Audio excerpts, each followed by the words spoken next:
So discussing about 3 mantras from Yajurveda. So 2 we had covered and the third one we had to cover now. Tam tva samidbhirangiro ghritena vardhayamasi bruhat chochaya vishtya swaha. That's one. Let's see, it's all from Yajurveda, chapter 3, 1 to 3. This is third one, 3.3, Yajurveda. Here it says, Tam tva samidbhya angiraha. Angiraha is in vocative case. In vocative case, we are addressing to Angira. And who is this Angira? Agi Gatau. There is a root here. Agi Gatau. So Angira means the one which has gone to every nook and corner. That's nothing but the one which is omnipresent, and that is the God. God is called as Angira.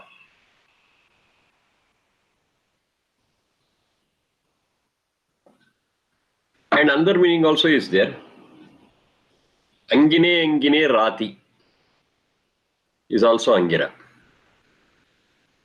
So this Anga again has got 2 meanings. It all fits in here. Anga is, oh my beloved. Anga means addressing, oh my beloved. Anga is organ, that's also there.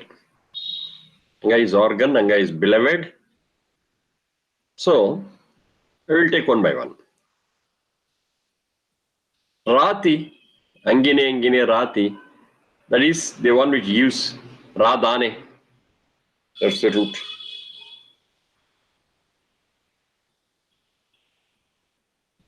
So, Angine Rati, in every beloved, so many things are gifted, so many things are given. That's Angira. The one who gives good things, one who gives many things to every beloved. So who is that beloved to whom? Of course, God is the one, and we are all beloved to Him. We are all loved by God. So to us, He is the one who gives us everything. All that's required for living and a whole cycle of birth and death. That's what He has given us. So He is Angira. Then Anga, I also said, is also organs. Yes, you are given the Sharira Indriya Manas. It's a gift of God.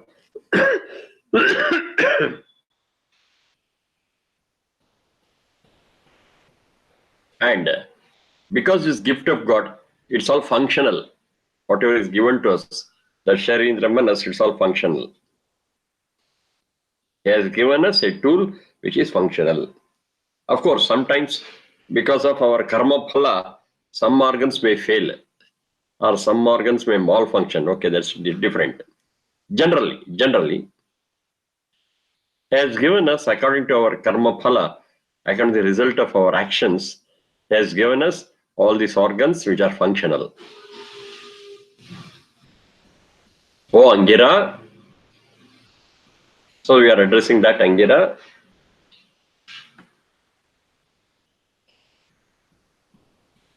Samidbhihi. Samidbhirangira. That's it. That Samidbhi is because Samidbhi. Samidbhi is again Nidhi Dipta, the fuel. So we'll take the physical sense, then the other things. Samidbhi, with the help of these small branches of the tree, banyan people, something. Samidbhihi, plural, these branches which work as a fuel. Angira, so Angira Sachan on the one side, Agi Gatu, there is Agni. That's what we are doing. Agni is invoked and are performing this Agnihotra. Havan. So the point, Agni, with the help of these branches which work as a fuel, Samidhi, plus Ghrutena. Samidhi plus Ghrutena. Ghrutena is the clarified butter, Ghrata only. We will use that word only. So with the help of these small branches of the tree, Samidhi, which works as a fuel, plus Ghrata, which also works as a fuel, Ghrutena, Tam Tva, you who is that, Vardhayamasi, Rudhavardhane, we will enrich it. Thus you see that the fire is further ignited. It burns further well. Vardhayamasi. Tantva samidhirangiro ghritena vardhayamasi. With the help of this fuel, that's the small branches of the tree, the dried branches of the tree, plus the ghrita, they are going to burn well. We offer it to you. O Angira, that's Agni.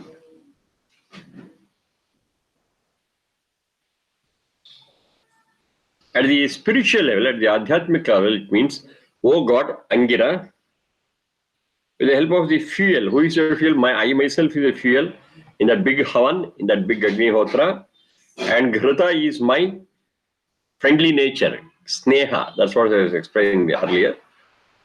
So that friendly nature, and I myself, surrendering myself to the rules and regulations and the systems of you, that's God. So here Vardhayamasi is in transitive thing. So because of that, you make us grow, you make us develop. The very you. Vardhayamasi in the intransitive, it means you are going to grow. That's for the fire. But for Satyananda, it's not that the Satyananda will grow, Satyananda will improve, nothing is like that. So for Satyananda, you are making us grow. That's in the transitive sense. Vardhayamasi.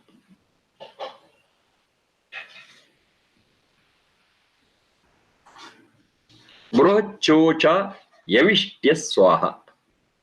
Bruhat chocha yavishtya swaha. Yavishtyaha. Yavishtyaha.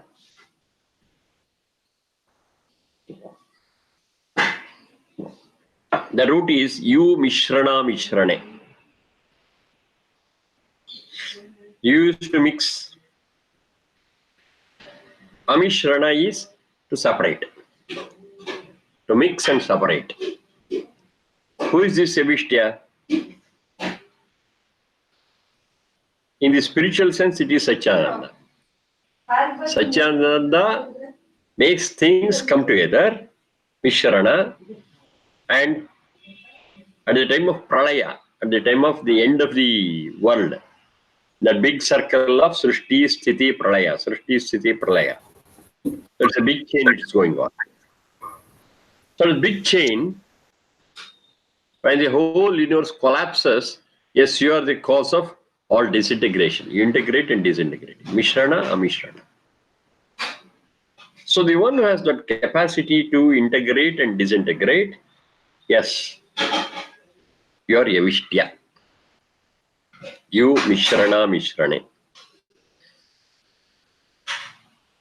Coming to this physical sense, yes, fire disintegrates. That's the very quality of it. At the same time, it has got the quality of liquefying a thing and making it one lump.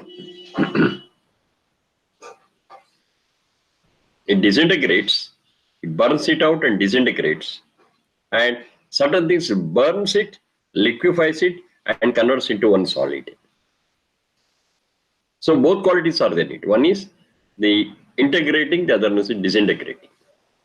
So this fire is also called as Yavishtya. Yavishtya is both. One is in the physical sense, it is the fire, and in the spiritual sense, it is the one who is responsible for creation, organization, maintenance, and demolition. Demolition of this whole universe. But on a short span, it is after crores of years. what God has created, it sustains for itself for thousands of years, crores of years. But at the end, it has to get demolished, it gets disintegrated, and yes, that's a cause for disintegration. Srishti Karaka, Sthiti Karaka, the one who does it, and Pralaya Karaka. Srishti, Sthiti, Laya.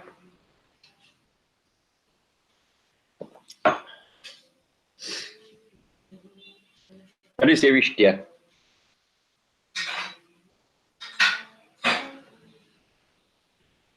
Bruhat Shocha.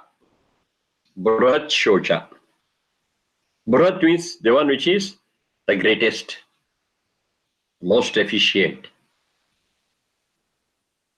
the highest. Sending that, who is the one which is the highest? It's the greatest, it's the most efficient. That is the same. Bruhat Yavishta. It is an adjective to Yavishta. Shocha. Shocha means one which is bright. One which is bright. And whatever I'm telling you can up at one level to the fire, at one level to Satchidananda.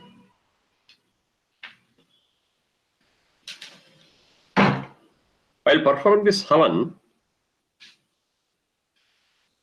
fire is at the focus. That's the Bruhat. Bruhat Yavishta, which can integrate and disintegrate. Shocha, that is bright. Yes, the fire is bright.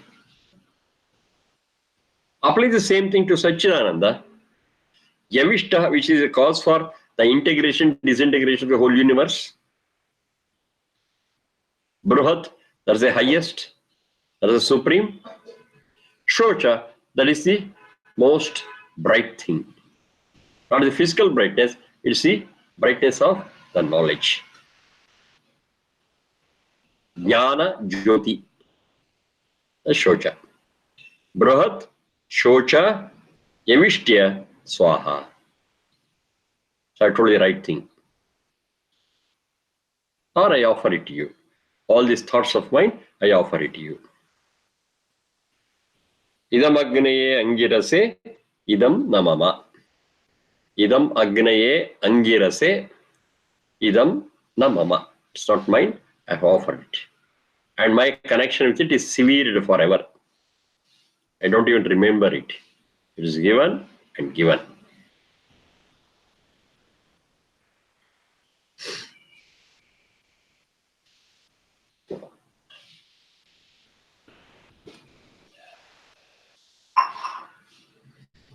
This is Yajurveda 3.3. So by saying these three mantras, Samidhagnim, this Ayanta Idhmatma, Samidhagnim Dvasyata, and this Tantva Samidbhirangiraha. With these, we offer three dry branches of the peepal tree or the banyan tree, and see that this fire is further invoked and burns bright.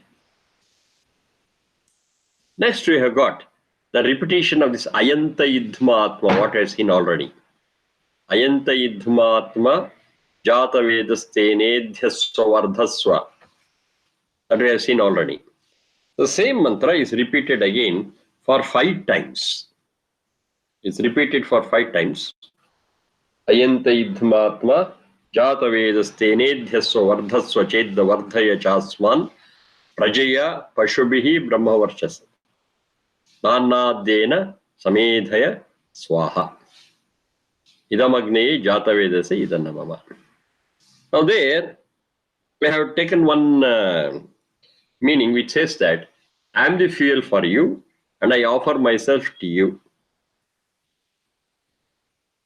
And because I offer myself to you, I also get that brightness from you. You are the brightest of Satchidananda. I am like a dry bough. I am like a dry branch.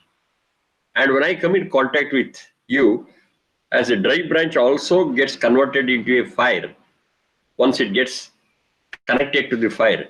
In the same way, when I communicate with you, When I get connected to you, I also become equally bright.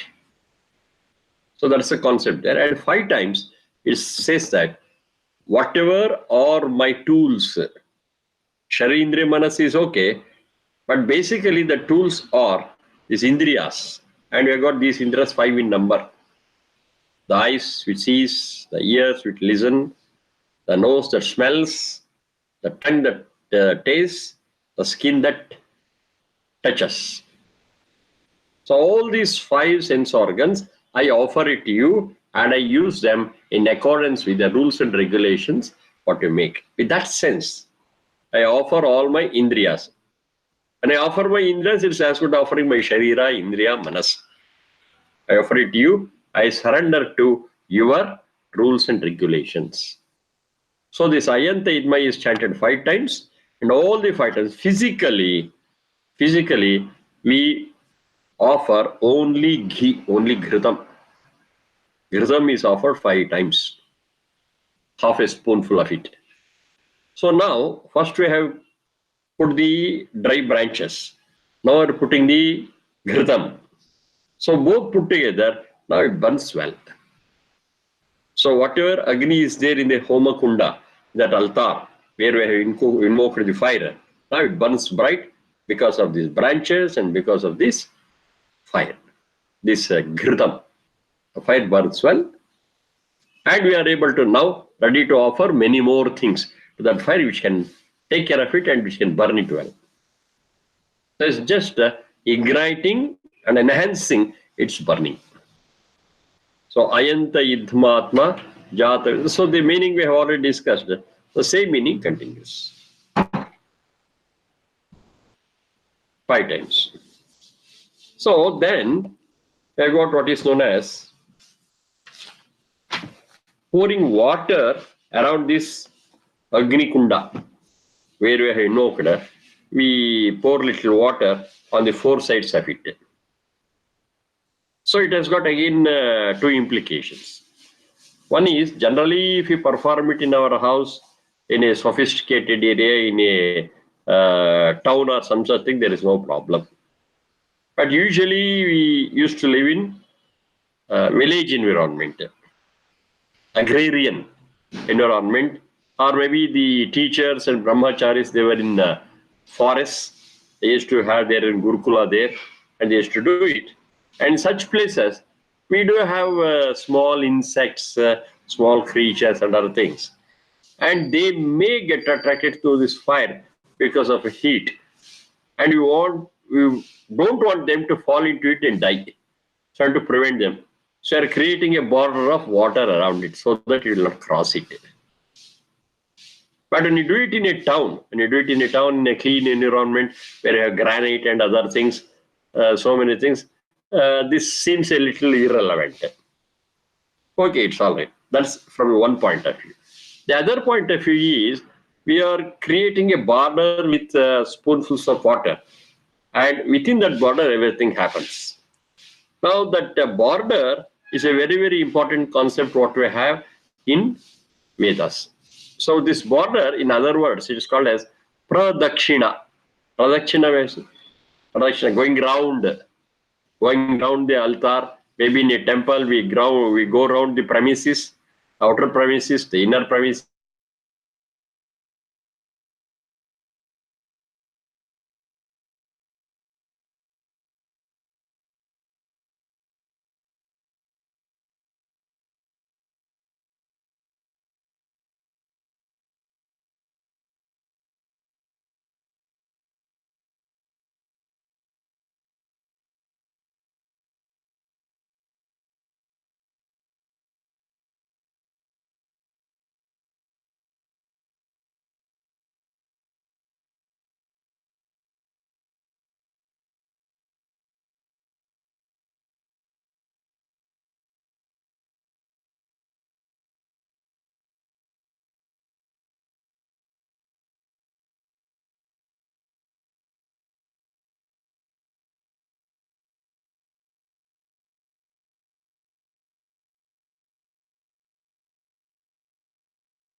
We got it. There was some interruption. Up to what you were able to listen?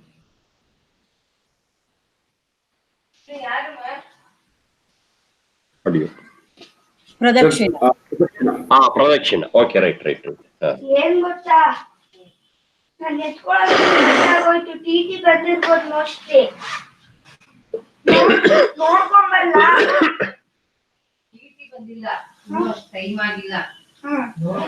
This pradakshina means we create our own boundary for our life, circumstance, perimeter, you call it by name. So our life shall continue, our life shall be led within certain principles, within certain rules and regulations. It is not a life where we lead it according to our whims and fancies without any conditions, without any boundaries. No, our life has to be bounded. Of course, bounded by righteousness, bounded by truth, bounded by right things. And only when we lead our lives between that, yes, our life will be comfortable and happy. If we live according to our whims and fancies and no boundaries, do whatever you like, think whatever you like, talk whatever you like, then lot of nonsense will come out of us and we'll be the target of the bad result of it. So pradakshina, in other words, means it's a symbol. It's a symbolic way of maybe putting water, maybe getting up and going around it and other things. We're doing that pradakshina. Maybe that's what we usually do, but we do it without any knowledge. Sanctum sanctorum is there in temples. We go around that. We go around in the inner premises. We go around it in the outer premises. So the meaning of it is not just going around. In our minds, we are putting our own framework. We are creating our own framework of righteousness and will not cross it. That's the meaning of it.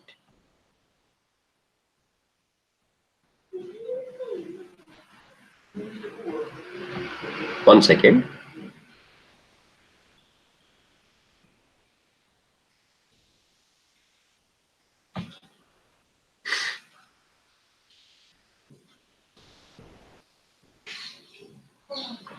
So it's a circumference, it's a boundary, it's a framework of righteousness within which we plan, we decide, we determine to lead our lives. That's the pradakshina. So here we are doing it around this altar, and in our minds, you say whatever rules and regulations of use Acharanda, within that we work. We have got a framework within that work. It has to happen in anywhere, not only in life, even in a family.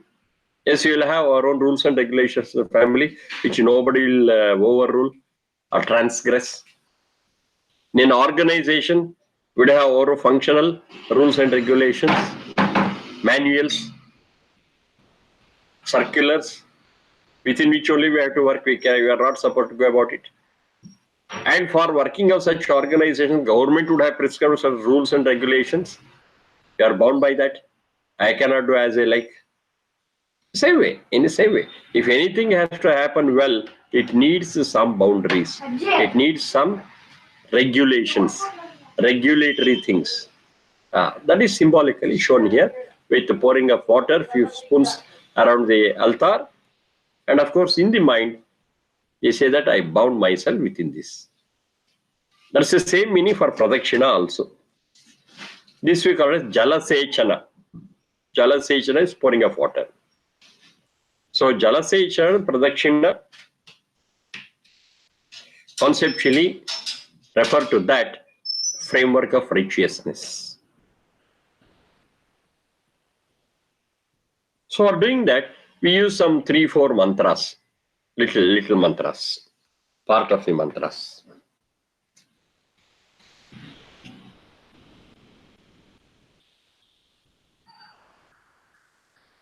It says, Om Adite Anumanyaswa. Adite Anumanyaswa.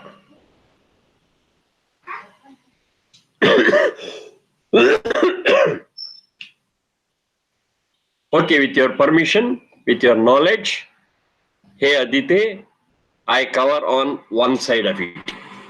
Adite Anumanyaswa. Adite, the meaning of it is, though avakhandane is the root, the one which is split, the one which is splintered. That is though avakhandane. Aditi is the opposite of one which is not split, one which is not splintered, one which is one whole mass. That's Aditi. Now, where we get split? We have got our thoughts, we have got our words, we have got our actions. Many a time, these three will be in three different directions. I think something, do something, talk something else. So that means it's all broken. It's not unified. That is called as Diti. From Diti we get Daitya. Daitya we know it's demon. Who is a demon? It's not with big teeth and horns and other things. That's our imagination. He is a Daitya, he is a demon whose thoughts, words and actions do not match. They are all broken into pieces. They are all in different directions. They are all divergent. It is the other way around. It is Aditi. Aditi, from Aditi we get Aditya, the one who are honest or righteous. So what they think, what they talk, and what they do, they all match. They all converge. They don't contradict. Adite Anumanyaswa. O God, who is one, who is not split, in whom is the whole universe, and in the whole universe he is there. O Adite Anumanyaswa, permit us to have this boundary on one side. Anumate Anumanyaswa. That's the second one. Anumate Anumanyaswa. That is Anumate. Mati, the root is Manignane. One is omniscient. One is omniscient. Oh God, you permit us to cover one side with knowledge, with righteousness, with right guidance. Anumate Anumanyaswa. You permit us to have that boundary on the other side. Adite Anumanyaswa. Anumate Anumanyaswa. Then we have got Saraswati Anumanyaswa. Saraswate Anumanyaswa. Many times I have told you, this word what we have got has got its own gender.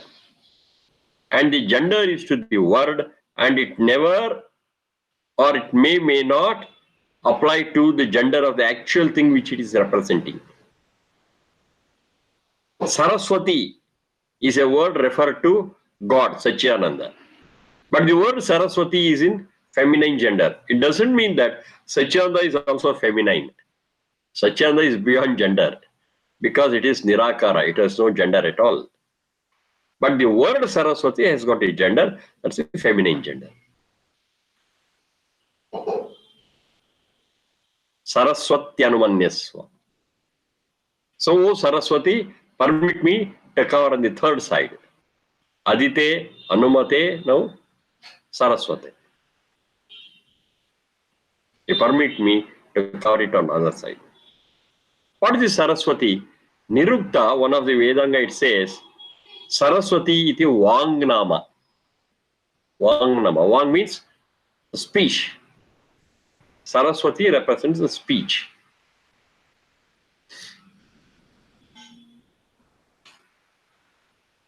So let my speech be within bounds. My speech be righteous. So, O Saraswati, with your permission, I put a boundary on the third side, and that takes care of my speech. Before talking, I shall analyze, I shall filter, I shall think 100 times and then talk. It's not that I'm able to talk anything, sense or nonsense, and I talk. No, it's not like that.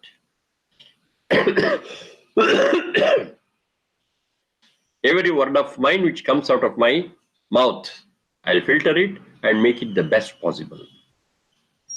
Saraswatya Anumanyaswa. Another meaning also is there. Saraha Srigatav Swataha Saraswati. That means the one which moves on its own. That's nothing but knowledge.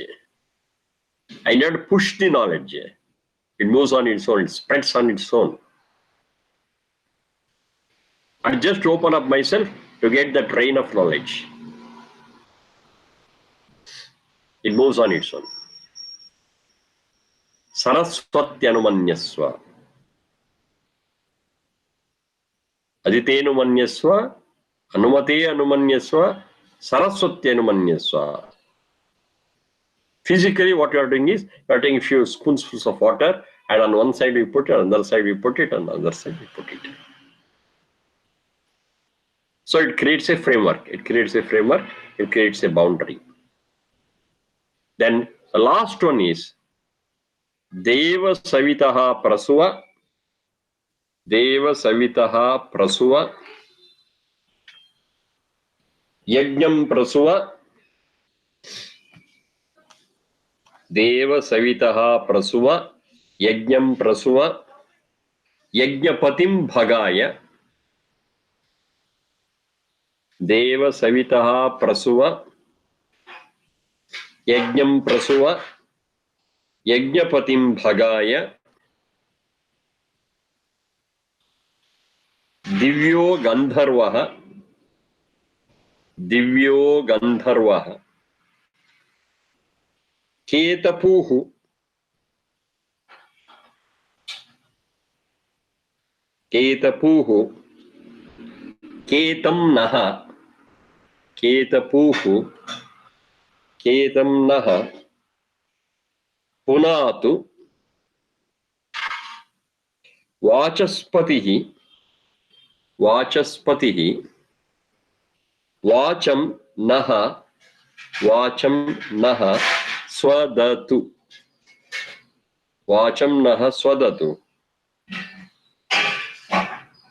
This is Yajurveda 30.1. 30.1. Yajurveda 30.1.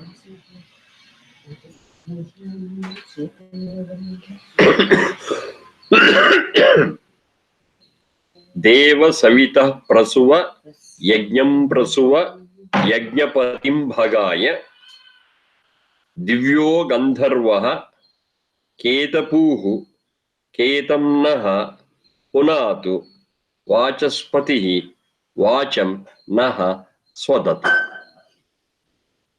Vacham Naha Swadatu.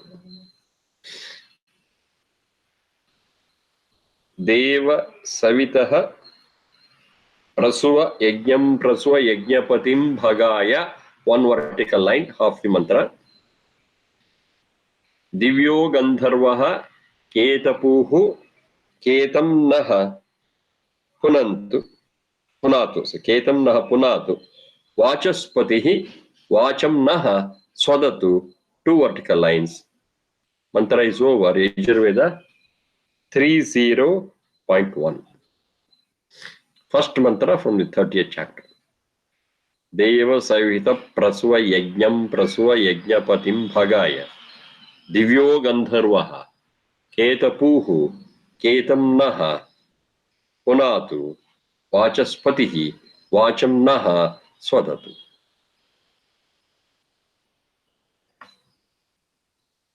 So I'll discuss about this whole mantra in the next class. So it requires time. So with that, all the four sides are covered with water. That's a physical thing what we do. And mentally, we take the meaning of each word. Aditenumanyaswa, Anumatyanumanyaswa, Saraswatyanumanyaswa, and the meaning of this mantra 30.1. So thereby, we are putting a boundary inside us. It's an internal boundary, and we always determine not to transgress it, not to trespass it. So what is that boundary? That's a boundary of righteousness. Physically, around the altar, we put few spoonsful of water on all the four sides and complete it. So we shall stop at this. Not tomorrow, day after tomorrow. परश्वः पुनरेकवारं मिलित्वा तन्मन्त्रस्य अध्ययनं कुर्मः. नमस्ते.